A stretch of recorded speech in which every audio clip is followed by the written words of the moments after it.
கலாத்தியர் 1 முதல் 10 வசனங்கள். மனுஷராலும் அல்ல, மனுஷன் மூலமாயும் அல்ல, இயேசு கிறிஸ்துவினாலும் அவரை மரித்தோரிலிருந்து எழுப்பின பிதாவாகிய தேவனாலும் அப்போஸ்தலனாயிருக்கிற பவுலாகிய நானும் என்னோடே கூட இருக்கிற சகோதரர் எல்லாரும் கலாத்தியா நாட்டிலுள்ள சபைகளுக்கு எழுதுகிறதாவது, பிதாவாகிய தேவனாலும் நம்முடைய கர்த்தராகிய இயேசு கிறிஸ்துவினாலும் உங்களுக்கு கிருபையும் சமாதானமும் உண்டாவதாக. அவர் நம்மை இப்பொழுது இருக்கிற பொல்லாத பிரபஞ்சத்தினின்று விடுவிக்கும்படி நம்முடைய பிதாவாகிய தேவனுடைய சித்தத்தின்படியே நம்முடைய பாவங்களுக்காக தம்மை தாமே ஒப்பு கொடுத்தார். அவருக்கு என்றென்றைக்கும் உள்ள சதா காலங்களிலும் மகிமை உண்டாவதாக. ஆமேன். உங்களை கிறிஸ்துவின் கிருபையினாலே அழைத்தவரை நீங்கள் இவ்வளவு சீக்கிரமாய் விட்டு வேறொரு சுவிசேஷத்திற்கு திரும்புகிறதை பற்றி நான் ஆச்சரியப்படுகிறேன். வேறொரு சுவிசேஷம் இல்லையே. சிலர் உங்களை கலகப்படுத்தி கிறிஸ்துவினுடைய சுவிசேஷத்தை புரட்ட மனதாயிருக்கிறார்களே அல்லாமல் வேறல்ல. நாங்கள் உங்களுக்கு பிரசங்கித்த சுவிசேஷத்தை அல்லாமல் நாங்களாவது வானத்திலிருந்து வருகிற ஒரு தூதனாவது வேறொரு சுவிசேஷத்தை உங்களுக்கு பிரசங்கித்தால் அவன் சபிக்கப்பட்டவனாய் இருக்க கடவன். முன் சொன்னது போல மறுபடியும் சொல்லுகிறேன், நீங்கள் ஏற்றுக்கொண்ட சுவிசேஷத்தை அல்லாமல் வேறொரு சுவிசேஷத்தை ஒருவன் உங்களுக்கு பிரசங்கித்தால் அவன் சபிக்கப்பட்டவனாய் இருக்க கடவன். இப்பொழுது நான் மனுஷரையா தேவனையா யாரை நாடி போதிக்கிறேன்? மனுஷரையா பிரியப்படுத்த பார்க்கிறேன்? நான் இன்னும் மனுஷரை பிரியப்படுத்துகிறவனாய் இருந்தால் நான் கிறிஸ்துவின் ஊழியக்காரன் அல்லவே. இந்த 10 வசனங்களை நாம் வாசித்திருக்கின்றோம். கலாத்தியர் 1 10 வரை உள்ள வசனங்கள். இதுல நம்ம புரிஞ்சுக்கிறதுக்கு முன்னாடி இந்த நிருபத்தை எதுக்கு எழுதுறாரு? பவுல் எதற்காக இந்த நிருபத்தை எழுதுறாருன்னா, கலாத்திய திருச்சபைக்குள்ளே ஒரு துருபதேசக்காரர்கள் புகுந்து விடுகிறார்கள். அவர்கள் துருபதேசத்தை மாத்திரம் பரப்பாமல் அவர்கள் பவுல் சரியான அப்போஸ்தலன் அல்ல, அவன் அப்போஸ்தலனே அல்ல, அவன் மனிதரை பிரியப்படுத்துகிறவன், அவன் அப்போஸ்தலன் அல்ல என்று சொல்லத்தக்கதாக பவுலின் மேல் அதிகமான தாக்குதல் நடத்தினான். ஏன்னா பவுல் தான் அந்த சபையை ஸ்தாபிச்சது. சபைக்குள்ள வந்துட்டு இவன் அப்போஸ்தலனே கிடையாது, இவன் சொன்னது பொய் என்று சொல்லி, அது மாத்திரமல்ல பவுல் சொன்ன உபதேசம் எப்படிப்பட்டது? புறஜாதியாருக்கு ஏத்த மாதிரி. அவன் என்னதான் எருசலேமுக்கு போய் அங்கிருந்தாலும், எருசலேம்ல இருந்து சுவிசேஷம் வந்திருந்தாலும், எருசலேமில் இருக்கிற அப்போஸ்தலர்கள் போதிக்கிறபடி அல்ல, இவன் வித்தியாசமா புறஜாதிகளை தன்னுடைய வசப்படுத்தி கொள்ளும்படி என்ன பண்ணிட்டாரு? சுவிசேஷத்தை ஈஸியா மாத்திட்டான். சுவிசேஷம் ஈஸியா மாத்தினதுனால நிறைய புறஜாதியா தன்னை நோக்கி வருவாங்கன்னு சொல்லி பவுல் சுவிசேஷத்தை தப்பான விதத்துல ஈஸியானது அப்படின்னு சொல்லி புறஜாதியார்கிட்ட சொல்லிட்டான் அப்படின்னு ஒரு பேச்சு. பவுல் அதற்கு தான் இந்த புத்தகத்தை எழுதி கலாத்திய திருச்சபையை எச்சரிக்கும்படி, கலாத்திய திருச்சபையாரை கர்த்தருக்குள் மேம்படுத்தும்படி இந்த லெட்டரை எழுதுறார். இந்த கலாத்திய நிருபமும் ரோமருக்கு எழுதின நிருபமும் ஒன்றோடு ஒன்று சேர்ந்து நம்ம படிக்கும் போது அநேக ரட்சிப்புக்கு எதுவான சத்தியங்களை நம்மளால புரிஞ்சுக்க முடியும். முதல்ல நம்மளுக்கு பிரதானமா தேவைப்படுறது என்ன சத்தியம்? ரட்சிப்புக்கு ஏதுவான சத்தியத்தை நாம கற்றுக்கொள்ளப்போம். முதல் வசனத்தை வாசிக்கலாம் பாருங்க. இந்த பிரச்சனை ஓடிட்டு இருக்குது சபைக்குள்ள. துருபதேசக்காரர்கள் பவுலை தாக்குகிறார்கள், அவன் அப்போஸ்தலன் அல்ல என்று சொல்றாங்க. பாருங்க, முதலாவது வசனத்திலேயே எப்படி பவுல் எழுதுகிறார்? மனுஷராலும் அல்ல, மனுஷர் மூலமாயும் அல்ல, இயேசு கிறிஸ்துவினாலும் அவரை மரித்தோரிலிருந்து எழுப்பின பிதாவாகிய தேவனாலும் அப்போஸ்தலனாயிருக்கிற பவுல். என்ன சொல்றாரு? ஃபர்ஸ்ட் அப்போஸ்தலனாகிய பவுல்னு எழுதலாம். அவர் எப்படி எழுதுறாரு? மனுஷராலும் அல்ல, மனுஷர் மூலமாயும் அல்ல, இயேசு கிறிஸ்துவினாலும். ஏன்னா யாரு பவுல அப்போஸ்தலன் ஆக்குனது? யாருமே அப்போ இயேசு கிறிஸ்து இந்த பூமியில இருந்த போது பவுல கூப்பிட்டாரா? அப்போஸ்தலனா வச்சிருந்தாரா? இல்ல. அந்த 12 அப்போஸ்தலர் லிஸ்ட்லயும் இவன் இல்ல, பவுல் இல்ல. அது மாத்திரமல்ல, அந்த யூதாஸ் காரியோத்து மரித்து போனதுக்கு அப்புறம் சீட்டு போட்டு அப்போஸ்தலர் நடபடிகளிலே சீட்டு போட்டு மத்தியாசை தெரிந்தெடுக்கிறார்கள். ஆனால் அங்கேயும் பவுல் இல்ல. இந்த பவுல் யாரு? சபையை துன்பப்படுத்தி கொண்டிருந்தவன். இப்போ கலாத்தி திருச்சபைக்குள்ள வந்து அவனெல்லாம் அப்போஸ்தலன் நீங்க ஏன் நம்புறீங்க? அவன்லாம் அப்போஸ்தலன்னு நீங்க ஏன் நம்புறீங்க? யார் அவனை அப்போஸ்தலன் பட்டத்துக்கு அழைச்சது? பவுல் சொல்றாரு, மனுஷன் நாளைக்குல மனுஷன் மூலமாய் வரல, இயேசு கிறிஸ்துவினாலும் அவரை மரித்தோரில் இருந்து எழுப்பின பிதாவாகிய தேவனாலும் அப்போஸ்தலனாயிருக்கிற பவுலாகிய நான் என்று ஆரம்பிக்கிறார். புரியுதுங்களா? அந்த வசனம் எதுக்கு அப்படி ஆரம்பிக்கிறாருன்னு இதுக்குதான். இப்போ என்னுடனே கூட இருக்கிற சகோதரர் எல்லாரும் கலாத்தியா நாட்டில் உள்ள சபைகளுக்கு எழுதுகிறதாவது, 3வது வசனத்தை வாசிக்கலாம். பிதாவாகிய தேவனாலும் நம்முடைய கர்த்தராகிய இயேசு கிறிஸ்துவினாலும் உங்களுக்கு கிருபையும் சமாதானமும் உண்டாவதாக. இங்க பாருங்க, பிதாவும் இயேசு கிறிஸ்துவினாலும் என்று பவுலினுடைய அந்த உபதேசம் தெளிவாய் தெரிகிறது. பிதாவாகிய தேவனும் இயேசு கிறிஸ்துவையும் ஒரே லெவல்ல வச்சு அவர் என்ன செய்றாரு? பேசுறாரு. 2 பேருடைய கிருபையும் உங்க சமாதானமும் உங்களுக்கு உண்டாவதாக. அவர் நம்ம இப்பொழுது இருக்கிற பொல்லாத பிரபஞ்சத்தினின்று விடுவிக்கும்படி நம்முடைய பிதாவாகிய தேவனுடைய சித்தத்தின்படியே நம்முடைய பாவங்களுக்காக தம்மை தாமே ஒப்பு கொடுத்தார். எதற்காக இயேசு தம்மை தாமே ஒப்பு கொடுத்தார்? எதற்காக இயேசு தம்மை தாமே ஒப்பு கொடுத்தார்? நம்முடைய பாவங்களுக்காக தம்மை தாமே ஒப்பு கொடுத்தார். இது யாரும் அவரை கட்டாயப்படுத்த முடியாது. யாரும் அவரை கட்டாயப்படுத்த முடியாது. யாருக்காகவும் மரிக்க வேண்டும் என்ற அவசியமும் அவருக்கு கிடையாது. தம்மை தாமே வாலண்டியரா ஒப்பு கொடுத்தார். இது எப்படி இருக்குன்னா, ஏதோ பிதாவானவர் இயேசுவை விட பெரியவராய் இருந்து இயேசுவை நீ போயே ஆக வேண்டும் என்று பிரஷர் கொடுத்து அவர் அனுப்பின மாதிரிலாம் கிடையாது. அவரே தன்னை ஒப்பு கொடுக்காவிட்டால் இந்த விஷயம் சாத்தியமாக இருக்காது. கல்வாரி சிலுவையிலே இயேசு கிறிஸ்து மரித்தது யாருடைய கட்டாயத்தின் பேரும் அல்ல, தம்மை தாமே ஒப்பு கொடுத்தார். அது ஏதோ பிலாத்துவினுடைய கட்டாயத்தினால் அல்ல, ஏரோதுவின் கட்டாயத்தினால் அல்ல, யூதர்களுடைய கட்டாயத்தினால் அல்ல, ரோமர்கள் அவரை பிடித்ததினால் அல்ல. எல்லா இடங்களிலும் இயேசு கிறிஸ்து தம்மை தாமே நம்முடைய பாவங்களுக்காக ஒப்பு கொடுத்தார். அவருக்கு என்றென்றைக்கும் உள்ள சதா காலங்களிலும் மகிமை உண்டாவதாக. யாருக்கு? யாருக்கு? இயேசு கிறிஸ்து. சதா காலங்களிலும் மகிமை, இட்டர்னல் க்ளோரி இல்லையா? நித்திய காலமும் மகிமை ஒருவருக்கு இருக்கிறது. யார் அது? சதா காலங்களிலும் மகிமை உண்டாவதாக. அது இயேசு கிறிஸ்துவுக்கு. எவ்வளவு அருமையா இயேசு கிறிஸ்துவை இங்கே படமாக்குகிறார். காரணம் இருக்கிறது.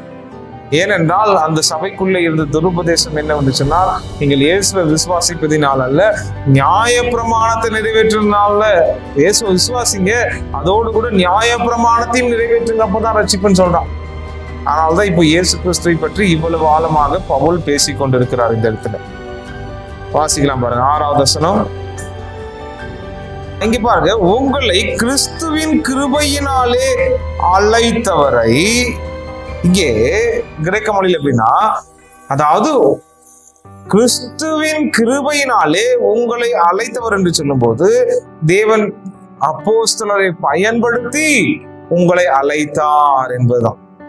அதாவது நடுல ஒரு ஏஜென்ட்ஸை பயன்படுத்தி இயேசு பிதாவாகிய தேவன் ரட்சிப்புக்கு என்று இந்த கலாத்தி திருச்சபையாரை அழைத்தவரை நீங்கள் இவ்வளவு சீக்கிரமாய் விட்டு வேறொரு சுவிசேஷத்துக்கு திரும்புகிறதை பற்றி நான் ஆச்சரியப்படுகிறேன். வேறொரு சுவிசேஷம் இல்லையே, ஒரே ஒரு சுவிசேஷம் தான்.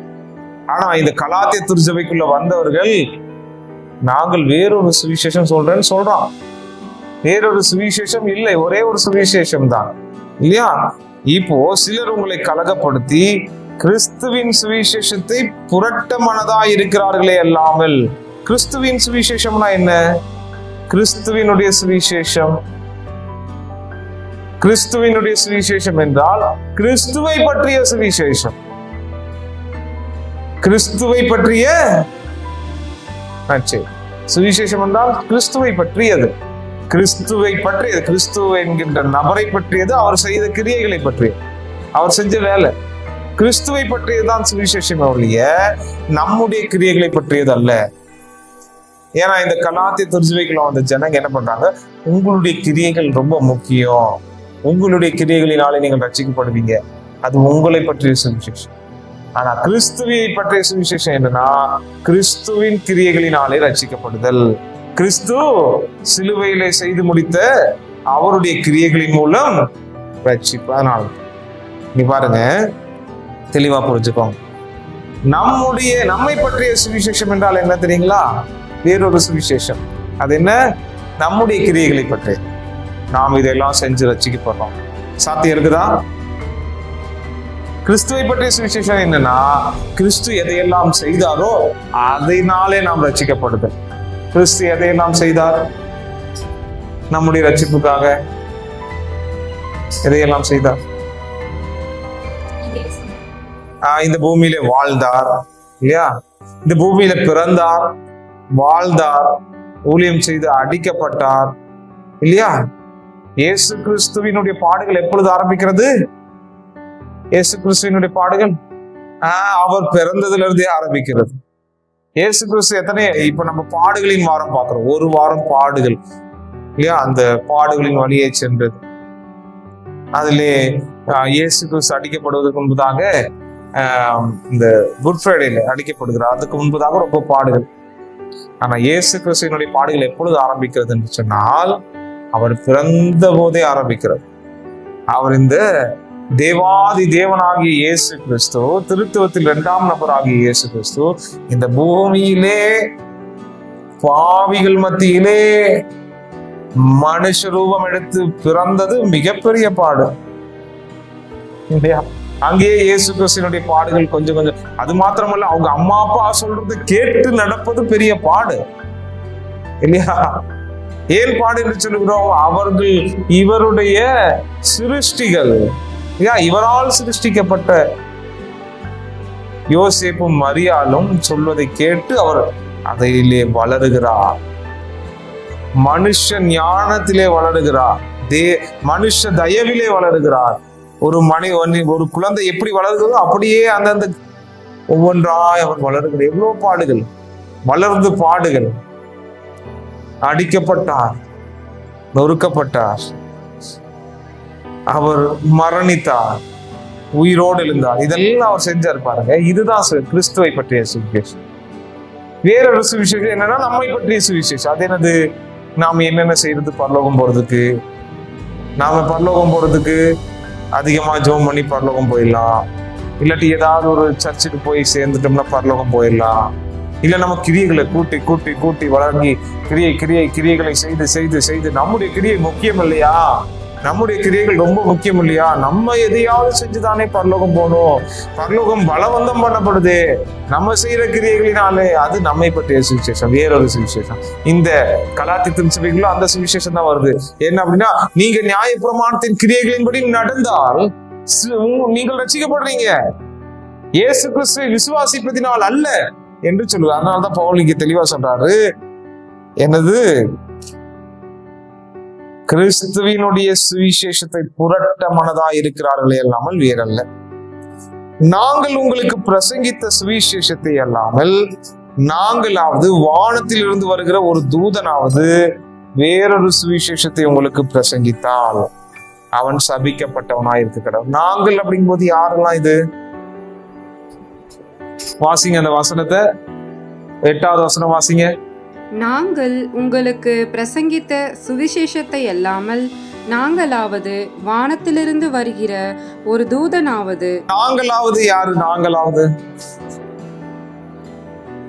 அப்போஸ்தலர்கள் 12 மாத்திரமல்ல, அந்த காலத்திலே இந்த புறஜாதியார் இடத்திலே வந்து பிரசங்கித்த மற்ற ஊழியக்காரர்களையும் இன்க்ளூட் பண்றாரு. 12 சேர்ந்து மற்ற எல்லாரும். அப்படின்னா என்ன? இவர் ஏற்கனவே பவுல என்ன சொல்லிட்டு இருக்காங்க? இந்த சபையில வந்து துருபதேசக்காரர்கள் என்ன சொல்றாங்க? இவன் மற்றவங்களை போல இல்லை, இவன் வேற மாதிரி உங்களை கவர்ந்து இழுக்கும்படி உங்களுக்கு ஏத்த மாதிரி சுவிசேஷத்தையே மட்டுப்படுத்தி விட்டான் என்று இவரை பற்றி சொன்னார். ஆனா இவர் என்ன சொல்றாரு? நாங்க எல்லாரும் ஒன்றை தான் பிரசங்கித்து இருக்கிறோம் அப்படிங்கிறார். நாங்களாவது இல்ல, நாங்கள் உங்களுக்கு பிரசங்கித்த சுவிசேஷத்தை அல்லாமல் இல்லையா, நாங்களாவது வானத்திலிருந்து வருகிற ஒரு தூதனாவது வேறொரு சுவிசேஷத்தை உங்களுக்கு பிரசங்கித்தால் அவன் சபிக்கப்பட்டவனாயிருக்க கடவன். முன் சொன்னது போல மறுபடியும் சொல்லுகிறேன், நீங்கள் ஏற்றுக்கொண்ட சுவிசேஷத்தை அல்லாமல் வேறொரு சுவிசேஷத்தை ஒருவன் உங்களுக்கு பிரசங்கித்தால், பாருங்க, கிரியைகளினாலே ரட்சிப்பு என்ற மனிதனை மையப்படுத்தி இருக்கின்ற சுவிசேஷத்தை யார் பிரசங்கித்தாலும் அவர்கள் சபிக்கப்பட்டவர்கள். வித்தியாசமான வகையிலே இந்த வித்தியாசமான வகையிலே இந்த கிரியைகளை பற்றிய உபதேசம், மனிதரை பற்றிய உபதேசம், சுவிசேஷம் இருக்கிறது. ஒரு சில சபைகளுக்கு எல்லாம் போனீங்கன்னா நீங்க செய்யறதுனால தான் ரசிக்கப்படும், நீங்க ஒழுக்கமா வாழ், நீ அதை பண்ணு இதை பண்ணு கிரியைகளை செய்ய, அப்பதான் பரலோகம் போவ. நம்ம என்ன சொல்றோம்? பரலோகம் போறவனா இருந்தா, பரலோகத்திலே உன் பெயர் எழுதப்பட்டிருந்தால் நீ நன்மையை நடப்பிக்க வேண்டும் என்று சொல்லுகிறோம். ஆனால் கிரியை பற்றிய உபதேசம் என்னன்னா, மனுஷனை மையம், நீ கிரியை செய்து நீ நன்மையை செய்தால்தான் பரலோகத்திலே உனக்கு பெயர் எழுதப்படும் என்று சொன்னால், கிறிஸ்து எதற்கு இல்லையா? நம்ம என்ன சொல்றோம்? நான் பரலோகத்தை சேர்ந்தவன், பரலோகவாசியா இயேசு கிறிஸ்துவை விசுவாசிப்பதின் மூலம் ரட்சிக்கப்பட்டிருக்கிறேன், ஆகையினாலே நான் நன்மையை நடப்பிக்க வேண்டும். அதான் சரி. மாறாக நான் செய்கிற நன்மையினாலே நான் பரலோகத்தை பெற்றுக் கொள்ளுகிறேன், தேவனுடைய கிருபையை பெற்று தேவனுடைய இரக்கத்தை பெறுகிறேன் என்று சொன்னால், கிரியைகளின் மூலம் வருவது கூலியா இருக்கிறது. கிரியைகளின் மூலம் வருவது கூலியா இருக்கிறது, அது கிருபை அல்ல. கிருபைக்காக நீங்கள் எதையாகவும் செய்தால் அது கிருபை அல்ல. நீங்கள் பரலோகத்துக்கு போகிறவர்களா இருக்கிறபடினால்தான் நீங்க என்ன செய்றீங்க?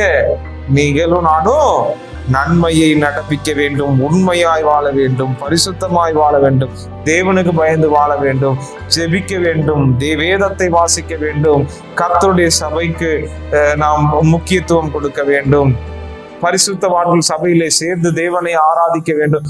ஏன் என்று சொன்னால், நாம் பரலோக வாசிகள், பரலோகத்தில் நம்முடைய பெயர் எழுதப்பட்டிருக்கு.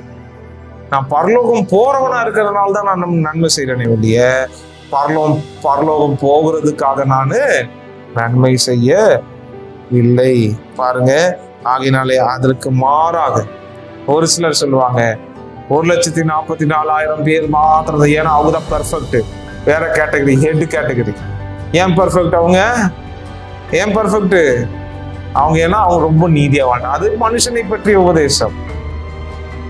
அப்புறமேலு உங்களுக்கு நீங்க மரித்ததுக்கு அப்புறம் அதாவது மரித்ததுக்கு அப்புறமா உங்களுக்கு சுவிசேஷம் இருக்குது. மரித்து உயிர் திறந்து உங்களுக்கு சுவிசேஷம் அறிவிக்கப்படும் 2வது டைம். ஏன் அந்த சுவிசேஷம் அறிவிக்கப்படும் போது, அப்பொழுது அறிவிக்கப்பட்டு நீங்கள் நன்மையா வாழ்ந்து பெர்ஃபெக்ட் ஆனா உங்களுக்கு என்ன கிடைக்கும்? பரலோகம் கிடைக்கும். எந்த அளவுக்கு? செத்து போனதுக்கு அப்புறமும் கிரியை பற்றிய உபதேசம் இல்லையா? இந்த பூமியிலே உயிரோடு இருக்கும் போது கிரியை பற்றிய உபதேசம், மனுஷனை பற்றிய உபதேசத்தையே, அந்த சுவிசேஷத்தையே நம்ம எதிர்க்கும் போது, ஒரு சில என்ன சொன்னாங்க, மரணத்துக்கு பின்பதாக உங்கள் நீதியை நடப்பித்து நீங்க பரலோகம் போவீங்க. இன்னும் ஒரு சிலர் சொல்வது, நீங்க இப்ப பர்கட்ரி என்ற இடத்துக்கு போயிட்டு அங்க கீழே இருக்கிறவங்க உங்களுக்காக நீதியை சேர்த்து சேர்த்து சேர்த்து வைக்க வைக்க வைக்க பர்கட்ரியில இருந்து நீங்க என்ன பண்ணுவீங்க? ஒப்பிரிகை ஸ்தலத்திலிருந்து பரலோகத்துக்கு ஓடிடுவீங்க. இப்படி நிறைய இருக்குது. மனுஷனை பற்றிய உபதேசம், மனுஷனை மையப்படுத்திய உபதேசம். ஆனால் கிறிஸ்துவை பற்றியது ஒன்றுதான். ஆண்டவராகிய இயேசு கிறிஸ்துவை விசுவாசி, அப்பொழுது நீயும் உன் வீட்டாரும் ரட்சிக்கப்படுவீர்கள். அதுதான் சுவிசேஷம்.